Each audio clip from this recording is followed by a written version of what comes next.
It's our great pleasure to welcome our first guest speaker, who says, "My Christian faith gives me courage and hope in the face of uncertainty and unanswered questions." Here comes Christy Goes. Over to you, Kirsty. Hi everyone, good evening. Thank you very much, Suraj, for that introduction. I am from Oldham, and actually it wasn't until I listened to myself, I recorded myself doing my talk in preparation and listened to it back, that I realised that I've actually not lost my accent. I'm living in Nottingham now. I've been here for the last 5 years, and I thought it had mellowed out a bit, but it turns out it hasn't. So that's good. I feel like I fit in this evening. I'd like to give a quick shout out to my mum, who's joining us this evening, and it's nice to see you, Mum, because the last time we saw each other was through a car windscreen, so this is just as nice. Right, let me just get my talk up in front of me. So a bit of an introduction about me. I am a registered dietitian, and I've just started in a new role working with people fighting blood cancer and those living with kidney disease. I'm just settling into the job, but I'm actually surprised by how much I'm enjoying it, and that means a lot to me, which you'll hear more about throughout my talk. I'd like to share with you a little bit about the last few years of my life, just to give you a bit of context for what I want to share this evening. I graduated from uni in 2017, and I was glad to have finished because I found it really hard. It was really hard 4 years in many different ways. But in particular, I probably experienced my first period of time of a very low mood. I struggled with my mental health. It was, there were lots of different reasons for that, but it was a really, really hard time. One amazingly good thing that happened during that time was that I met my husband, and we got married 4 weeks after my final exams. I then went into my first job as a dietitian, and whilst there were definitely good things about it, my overall sense was that it was quite a disappointing experience, discouraging. I was commuting, which didn't help. My second job was worse, and I just kind of felt like, I've spent the last 4 years working at something, and I'm not sure if it's for me. At the same time, I was really feeling unsettled in our church community, and my husband he was working for the church, and that made it even more complicated. He had a knee injury during that time and had 2 operations, and all sorts of things just kind of came together to the point where we just felt like things weren't working. And I was really concerned, actually, that if we didn't make a change, that I would lose my faith. I think there's a quote in the Bible that says, "Hope deferred makes a heart sick." And I think that's what it was for me, just this sense of disappointment and things not working. And through a series of events that I don't have time to go into, but seem to me like a miracle, my husband and I made the decision to take a year out, both quitting our jobs, packing up our home, and trusting God that it wasn't a big mistake. We spent September to December last year at a Christian retreat centre in New Zealand, and we just had the most incredible time. So grateful for that experience. We then came back for Christmas and spent a couple of months with family in Oldham and in other parts of the Northwest. And as we were sort of starting to prepare for our next trip, coronavirus hit. And of course, the months that followed were strange and unsettling, and still are. And now I find myself back in the NHS. But the reason I say all of this is because I was asked to talk about how my faith inspires me to, number one, be who I am, number two, do what I do, and number three, plan for my future aspirations and ambitions. And to be honest, you've caught me at a bad time. If you'd have asked me 18 months ago, I would have given you a very different answer to the one I'm giving you this evening. And today's answer is kind of a half answer. I think there always used to be a little bit of guilt behind my faith. I should be helping the poor. I should be sharing my faith with my colleagues. I should be kind and loving and generous. Or if not guilt, then a general sense that I need to try and please God. I think many of us here will be able to relate to that. But something has shifted in me this year. It's like for the first time, I've realized that God is already pleased with me. And like, I don't need to try and please him, which is huge. Like, it's kind of brought me to a standstill. Like, what do I do now that I don't need to try and please God? There's this song that says, speaking of God, you make everything glorious and I am yours. What does that make me? God has already loved me. He's always loved me, sorry. He's already pleased with me and he's made me glorious. Now I just have to believe it. So here's my half answer. My faith inspires me to be me. And at the moment, me is a bit confused about what I want to do with my life. I'm not really sure what I'm passionate about. I'm a bit scared about the future. But I'd like to learn to trust God and I'd like to believe what he says about me. If I may, I'd like to finish with a piece of creative writing that I wrote while I was in New Zealand. I've never written anything like this before, but it came out of my heart and I quite like it. So here we go. In the beginning, there was love. I was conceived in the heart of love, conceived by love and for love, to enjoy love. I was given identity, the child of love. Love created for me a garden, a world within which to enjoy love.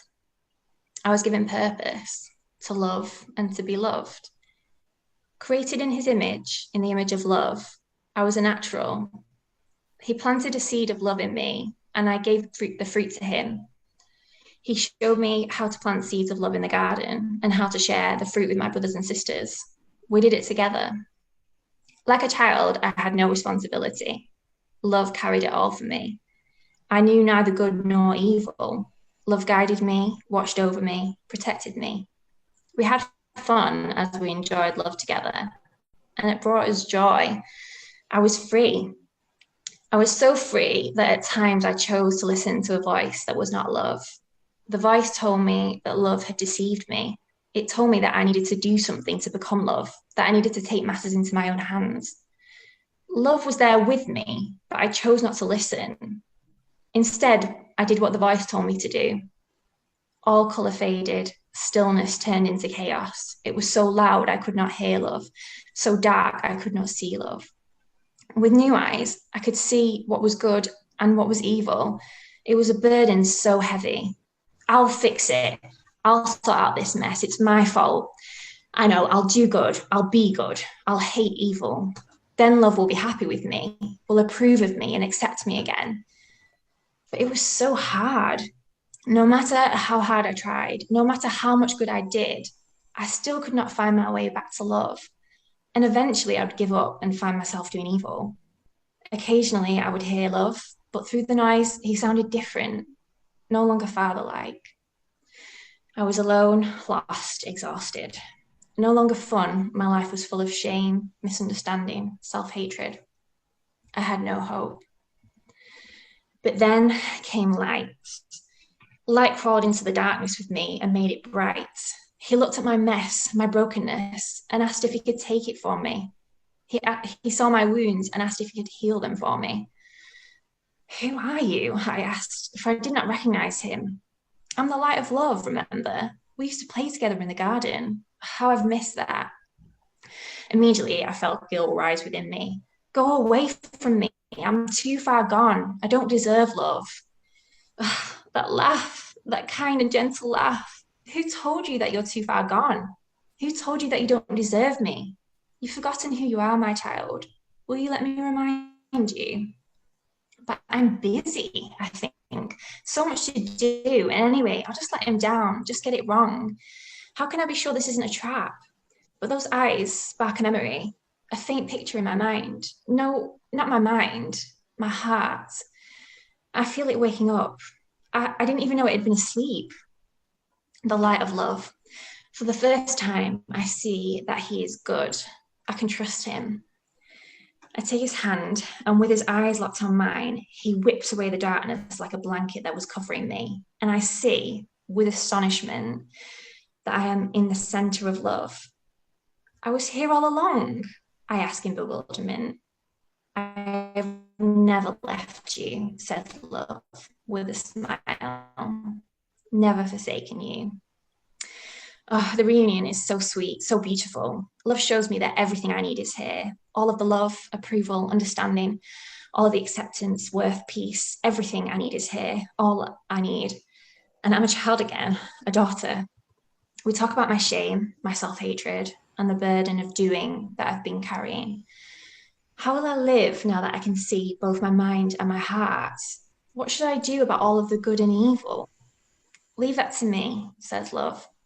There is nothing you should do, nothing you need to know.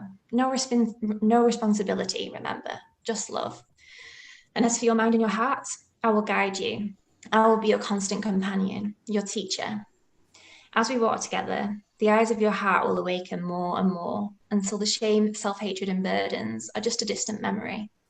And only these three remain: faith, hope, and love. Thank you very much, everyone. I'm looking forward to the remaining talks. Thank you so much, Gusty. That is so inspiring. I must say you are very strong. Okay, it's pleasure to introduce our second guest speaker. She says, my Hindu faith always encourages me to work hard and enables me to work hard and enables me to balance my academic work with my dance activities. Sona Mistry, over to you. Okay, hello everyone, and it's lovely to be here today. My name is Sona Mistry, so I'm an academic foundation doctor working in North Manchester. So my job really involves looking after patients in hospital, but at the moment I'm on general practice, which means I'm working more out in the community. I also am involved in conducting research, and I really enjoy teaching medical students as well. Other than my academic work, I like to do a lot of dance. I do yoga every morning, and I like to keep active and fit, so I like going for runs as well. So I believe in Hinduism, so today I'm going to talk about how my faith has helped me and how it continues to inspire me to achieve more out of life. So as a Hindu, I've learned a lot from my religion in terms of my upbringing, my culture, and from reading my holy scriptures as well. But today I'd like to share mainly just 3 points. So the first point is from the Bhagavad-Gita, which is our holy scripture. And that is the Bhagavad-Gita is basically a dialogue between a warrior called Arjun, who's about to start a battle, and God, Lord Krishna himself. And God advises Arjun how to fulfill his duty by doing selfless action. And that's one of the main things that I've learned from my religion, is to always do your duty, but without expecting anything in return. And what I take away from this is whenever I work, I try not to get attached to things. So for example, if I give an example from my medical school, during exams, I would always try to work hard, but I wouldn't try to think of the fruits or try to think of the rewards. I wouldn't focus on, oh, I want to pass my exams, or, oh, I'd like to come first. Instead, I'd focus on enjoying the process of learning and enjoying learning so that I can do my duty of a doctor much better. So that's the first point that I'd like to share, is doing your duty, but without expecting anything in return. The second thing that follows on from that point is the Bhagavad-Gita also says that without efforts you cannot achieve in life, and do not desire anything for free, and efforts are never in vain. So put simply, that basically means that hard work will always pay off. So I use that principle, like I said, whether it's preparing for exams, for job interviews, even simpler things like learning dance routines or going for runs. I always give my 100% in everything that I do. And only then I pray for help. So I pray for help from God to give me the strength to work hard rather than just praying for the results. So an example that comes to mind is, for example, my dance. So when I was younger, there was very little dance opportunities to learn. A lot of the dance classes were far away, and the performance opportunities, a lot of them are based in London. So initially I was quite upset by this, but what I tend to do is, rather than focus on the negative, I learned a lot of dance from YouTube tutorials. I made lots of dance videos, and then I applied for every competition that I came across. And because of this positive attitude, I was actually selected to represent the UK on an international dance TV show based in Mumbai. So I was able to perform in front of Madhuri Dixit, who's a Bollywood actress and one of my dance idols. And I think this was one of the best experiences I've had. And I was only able to do this because I stayed positive and I focused on improving as a dancer rather than thinking of what I would want, thinking of things that I would like. So I focus on doing my duty and becoming better at what I do rather than focusing on the result. And the final thing that I'd like to share with you all is my religion has taught me to be very grateful and has taught me to be humble. So I pray 3 times a day. So first of all, I wake up and I pray and I thank God for waking me up. And I pray for strength so that I can tackle any challenges that I face that day. I then pray before eating as well. So I thank God that I've got it's simple things like you have clean water to drink and you have food on your plate, because not everyone does. And then also pray before going to sleep at night. I thank God for a good day, and I think these things have taught me to be more grateful. In Hinduism, we also pray to the sun, the moon, the stars, Mother Nature. And I also pray to other gods as well, so all different religions. And I think that helps me respect my surroundings and respect every other person in the room as well. One of the things that I'd like to share is a routine that I've been doing for the past year. So I have a small book and I tend to write 1 line a day in this book. So I do this every night before going to sleep. So I write a good thing of something good that happened, something that made me smile, or something that I'm very grateful for. And because I'm reflecting on something good that's happened that day, it really helps me to stay positive and helps me to focus on the good in life. So I think they're the main 3 key messages that I'd like to share. So the first one was doing your duty without expecting anything in return. The second one was always to work hard and only work hard and then pray for help, and help is always assured. And the third one was to be grateful for the things that you have in life. So I use all these 3 principles whenever I'd like to, so I always use these 3 principles in the future as well. So in the future, I'd like to carry on my career in medicine. I'm very interested in skin, so I'd like to explore a career in dermatology and help patients with skin disorders. I would also like to carry on teaching and carry on my research. I'd like to take on more roles in medical education and at universities as well. And finally, I will always carry on dancing as well. Every evening I dance. It's a way of me releasing my happiness and keeping fit as well. So I'd like to carry on dancing, learning more from every opportunity that I come across.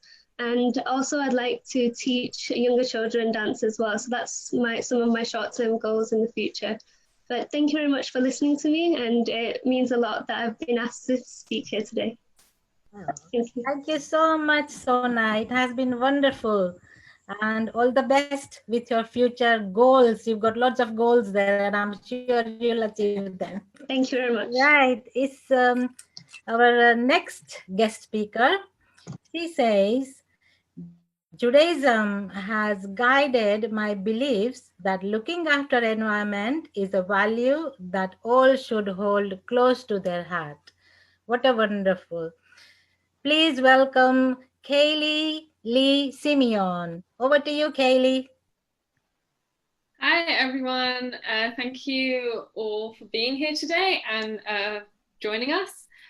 So I'll just start off with a background of who I am. So I'm Kaylee, I'm 24 years old and live in Manchester. So I've been a member of Manchester Reformed Synagogue since April last year. And actually, I haven't always been involved with Judaism and the faith in the community. My dad is Jewish and my mum's Chinese, and my dad wasn't religious growing up, so we only really did cultural things, such as eating Jewish food sometimes, lighting Hanukkah candles. And when I was younger, actually, the only time I went to synagogue was for my cousin's bar and bat mitzvahs. But having joined Manchester Reform last year, wanting to connect more with my Jewish side of myself, I deeply related to the religion, the customs, the principles. So I'm going to share that with you today. So I first want to start off with a story from the Talmud, which I'll read out. So the Talmud tells the story of the sage Honi, who was walking along a road when he saw a man planting a carob tree. Honi asked, "How long will it take for this tree to bear fruit?" 70 years, the man replies. Honi then asks, "Are you so healthy that you expect to live a whole 70 years, this whole length of time, and eat the fruit?" And the man answered, "I found a fruitful world because my ancestors planted it for me. Likewise, I am planting it for my children." And I think this is such a beautiful story. And I think it really sums up how Judaism inspires me. So Judaism is a faith that's deeply connected to the land. We used to be a land-based tribe. We celebrate the harvest. Sukkot is actually on right now. It's the Jewish Harvest Festival where we build a sukkah, a little hut outside. We fill it with fruit and trees, and we just celebrate and thank God that we have all this fruit to eat. Tu B'Shevet is the Jewish New Year of the trees, where again we thank God that our world is so beautiful. And I want to share with you another Jewish tradition, and it's called Tikkun Olam, and it means improving or repairing the world. And in the Jewish faith, there's a large element of justice and repairing the world. And I would say these are the values I live by. I always try to do the right thing. And I think what's more unfair and unjust than destroying the only planet we have, not just for humans, but for all the animals that live on this planet, for all the nature, the trees, the plants, the flowers that are going extinct, for future generations that can't do anything about it, or indigenous people who that's their livelihood, that they live off the planet. So in Judaism, there's a thing called a mitzvah, and a mitzvah is a holy act, an act which if you carry out, you'll get lots of blessings. And there's one mitzvah called Bal Tashchit, which is the mitzvah of not destroying.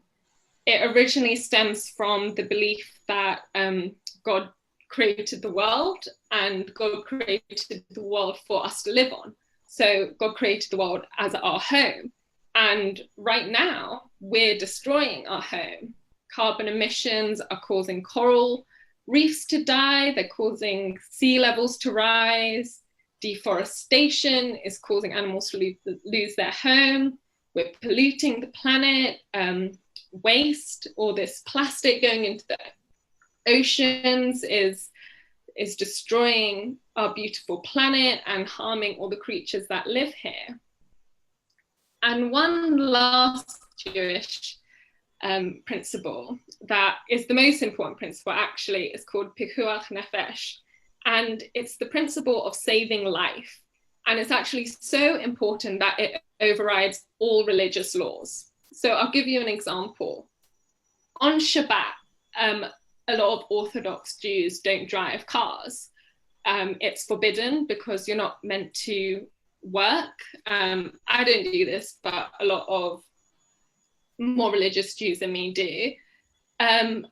But if they were to see someone severely injured and they were the only person around, and this person would die if they wouldn't get them to a hospital, they would be commanded. It would be a God-given command for them to get in that car and to take this person to hospital to save their life.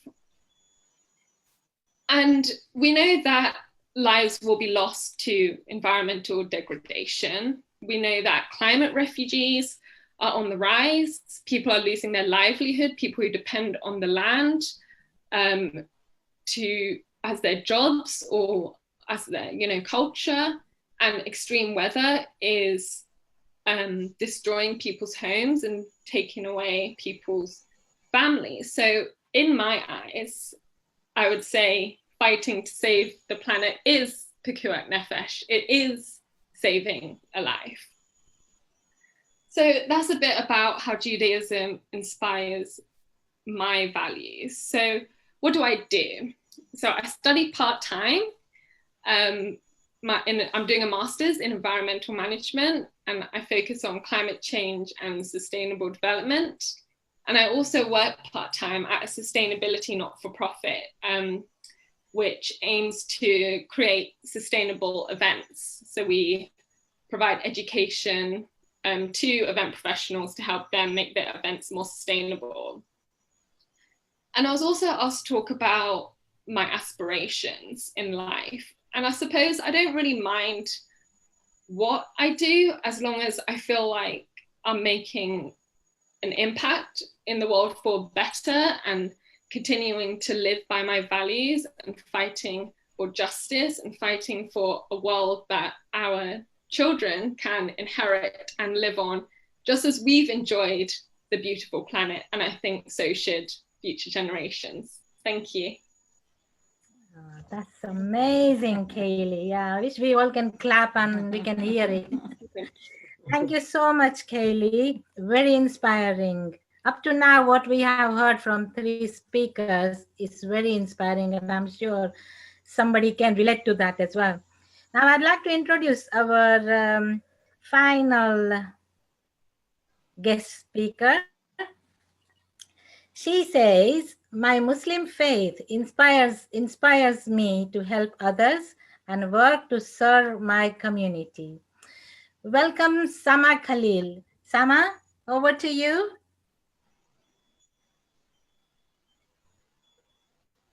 Where is Sama? Oh, hi. Yeah. Hi. So I'm Sama, and so just a bit about me is I'm 20 years old, and I am studying at the minute. I'm studying bioscience at the University of Sheffield, and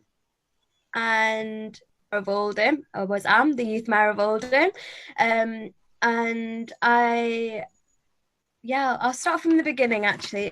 Okay, so I was always quite a shy person.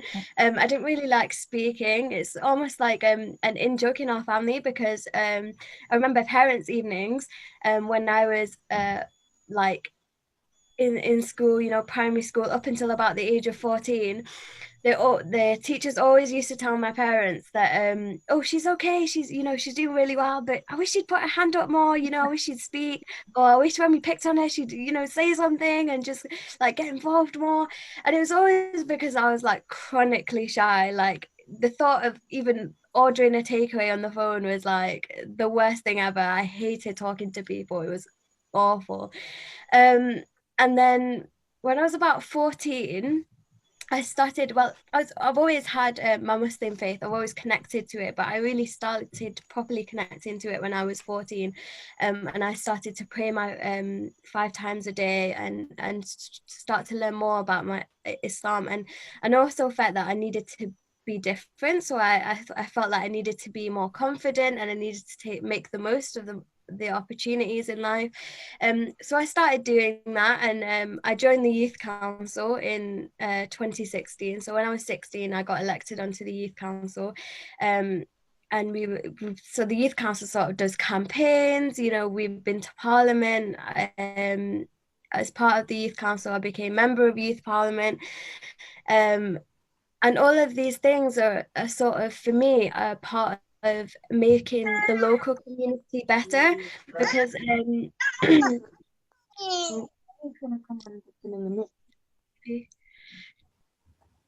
so yeah, as I was saying, so the youth council for me was my sort of take on trying to make the local community better, because I believe that, well, Islam, there's a saying of the Prophet Muhammad, who we believe is the final messenger, that a person's true wealth is the good that they do in this world. And also there's actually a verse in the Quran, which is our holy book, that says, if you do good, then you do good for yourselves as well. So if you do good in the world, then good will also come to you. And in that way, I really makes me love Islam, because the more good that you put out into the world, you know, it's not just for the world, but also God will give that back to you, as well as you know, your reward for doing good things in the next life. And as I said, I've been to Parliament as a member of Youth Parliament, and I was really fortunate enough to be able to do a speech from the Prime Minister's box. Now, like, I've literally just told you I was chronically shy when I was 14, so being able to do that was amazing. And it went really well, and the speech was on 100 years since women got the vote. So my speech really centered around women's voices, which I think is really important, because in Islam as well, we have really strong female role models. So the Prophet Muhammad's first wife, she was actually the first Muslim, the first believer in God, and Muhammad is the final Muhammad sallallahu alaihi wasallam as the final messenger of the prophet. So she was actually the first Muslim, which is amazing. And she was just renowned for being a businesswoman, you know, really successful entrepreneur. The Prophet himself worked for her. You know, she was just an amazing role model. But my favorite role model, female role model in Islam, is Aisha, who who was the Prophet's wife also, and she was a scholar. So she's contributed over 2,000 hadith, which is the sayings of the Prophet, to Islam, and has made up a lot of the knowledge and the scholarly articles that we know and use today. And she led a really highly spiritual life, but she wasn't known to be quiet or misky. She was really feisty. You know, she fought on the front line in battle, and she for me is a true, like, female role model, and is part of the reason why Islam influences me so much as a also female Muslim. So I was going to say something. Yeah. So future plans, I'm hoping that after my degree that I can get into tissue engineering and regenerative medicine. So what that basically means is I want to work in stem cell research, so growing organs from stem cells. And I think I really feel like the connection that has to Islam, we always talk about in Islam, especially, is not just earning good in this life, but earning even when we're gone. So even when we're dead. So, you know, by giving to charities that are still ongoing, or by, you know, even starting a podcast and spreading some good into the world, and that continuing even after you die means that you earn every time someone listens to that podcast, for example. And for me, if I was a part of you know, making an organ or making a new technique that was saving someone's life. Every time someone used that, you know, that's earning in the next life. And I think that's really, like, it just blows my mind the way that Islam just comes into is just like a thread in my entire life. There's no escaping it, but also I love it. So but one thing I did want to say is that I always connect everything that I do to God as well. So even just, so at the moment I'm working as a carer, so even just working, you can connect it to God, and by having the intention, you can earn good deeds for it. So for example, if I was to say, you know, I'm working, oh God, you know, I'm working so that I can earn an honest living and not cheat anyone, and just, you know, an honest living, you can earn good deeds, but just by going to work, which is like pretty cool, just free good deeds. So that's why I kind of love Islam, as I say, because it just connects into everything that I do. I think that's all that I was going to say, but I feel like I've missed loads out, but we can get onto that in the Q&A. Yeah. Yeah, thank you for having me anyway. Oh, thank you for coming, Sama. And you have said, and which is very inspiring, thanks to all our guest speakers. How beautiful and how lovely your experiences are, and they are inspiring to all of us, definitely. Now I'm going to introduce another talented and vibrant lady from Women Growing Together, Naira Zaman.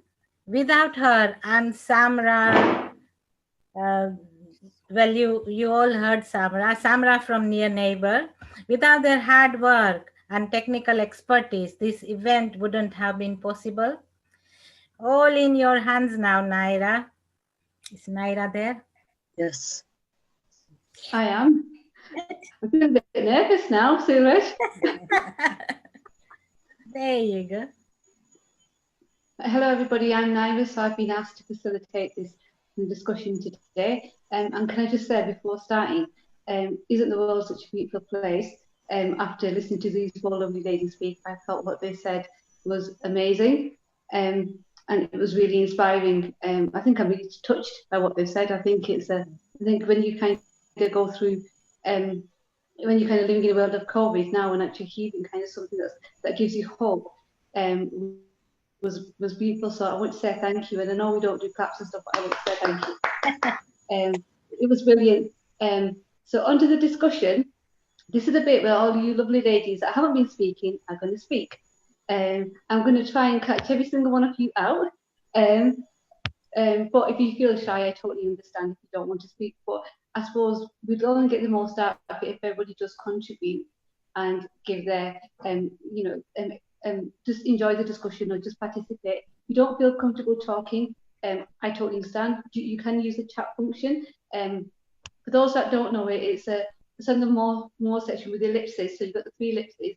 And if you click on chat, you can send messages. I know people have been doing that so far. So please do kind of put your thoughts and comments within that. Join in, don't be shy. It's okay. I promise, I won't pick on you. I'll try not to. If you don't join in, I will pick on you. And just some kind of ground rules, just to manage the conversation. But if you're not speaking, if you just need to make the most of whoever's participating. So yes, shall we get started with the first question, Samra? Okay, so the first question is, if you could just introduce yourself and any organisation or community that you represent. And who should, so I was going to go through the participant list, but I'm happy if people want to kind of just join in and say hello. Should I start picking on people? So should we start with, is it Damayanti? Oh, I haven't really thought of it. Have you unmuted me? No, we can hear you. I haven't unmuted myself.